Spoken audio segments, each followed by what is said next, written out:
Hello, aujourd'hui on se retrouve pour une vidéo face caméra, ce n'est pas un vlog.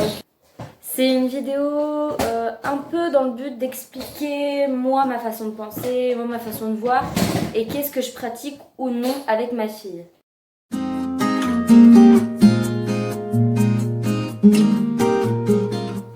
D'ailleurs désolée si vous entendez du bruit, elle est juste là. Du coup aujourd'hui on se retrouve pour une vidéo pratique. Qu'est-ce que je pratique avec ma fille et pourquoi? Donc tout d'abord on va commencer parce que moi j'ai commencé avec ma fille, c'est-à-dire l'allaitement. Donc au tout début ça a été un peu compliqué puisque la première tétée au sein, quand on me l'a posée dessus une fois qu'elle était née, ça a été un peu compliqué parce qu'elle ne trouvait pas le sein, mais pas du tout, c'est-à-dire qu'elle cherchait partout, elle ne trouvait pas. Pendant 30 minutes du coup à la fin c'est la sage-femme qui m'a aidée. Donc au début c'était un peu catastrophique. Aussi ce qui a été un peu compliqué c'est que généralement les femmes en moyenne, je dis bien en moyenne, mettent 3 jours à avoir les montées de lait. Et moi j'en ai mis 4. C'est-à-dire que mes montées de lait ont mis vachement de temps à arriver. Donc on a dû au début prendre le tire-lait pour essayer tout simplement de les faire arriver parce que c'était vachement compliqué. Surtout que c'est naturellement, c'est le corps qui doit faire ça en fait. Et c'était pas forcément de ma faute en fait. Et ma fille au bout de 4 jours elle en avait besoin de ce lait. C'est-à-dire qu'au niveau du 3e jour, elle commençait vraiment à réclamer, vraiment à avoir faim. Donc on a dû malgré tout lui donner des compléments.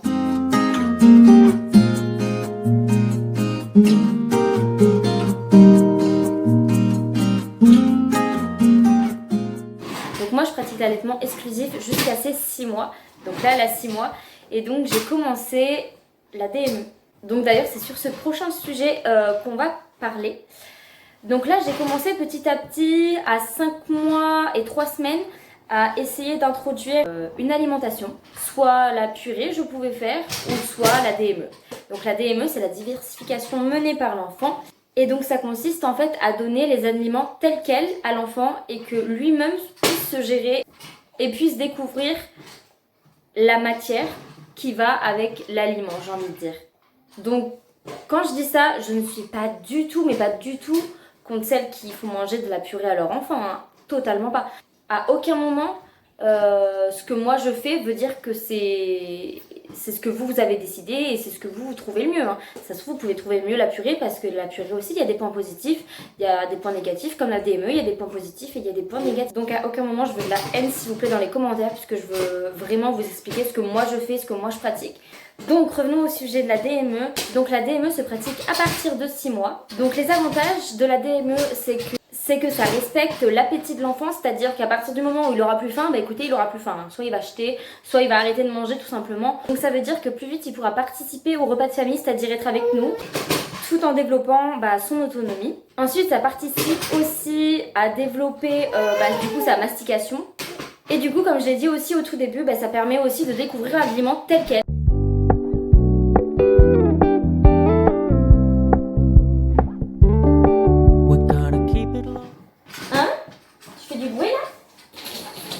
Et bien avec Madame Hailey, je pratique aussi la motricité libre. Pas genre pro, c'est-à-dire je fais pas que de ça. C'est-à-dire que le plus souvent, comme là actuellement, elle est au sol, avec des jeux autour. Et elle s'amuse à aller les chercher, elle s'amuse du coup à se retourner aussi. Et donc je trouve que ça c'est vachement intéressant. C'est-à-dire que ça laisse le temps à l'enfant en fait de se découvrir soi-même et de se développer à sa façon, à sa manière et à son rythme.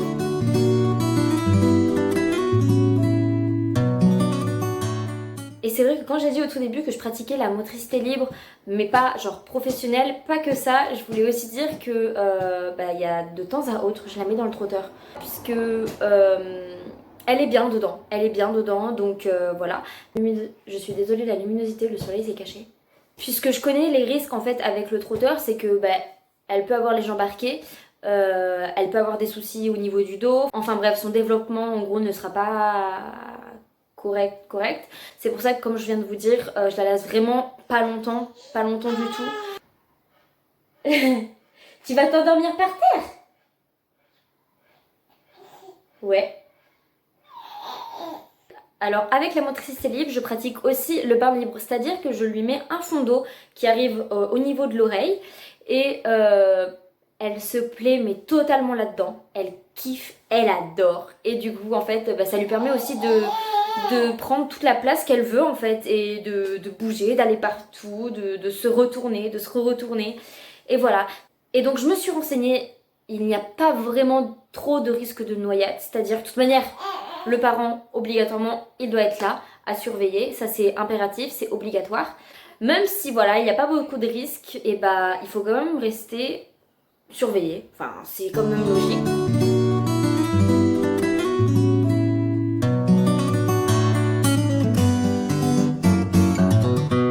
Et du coup voilà, je pense qu'on a vu tous les points.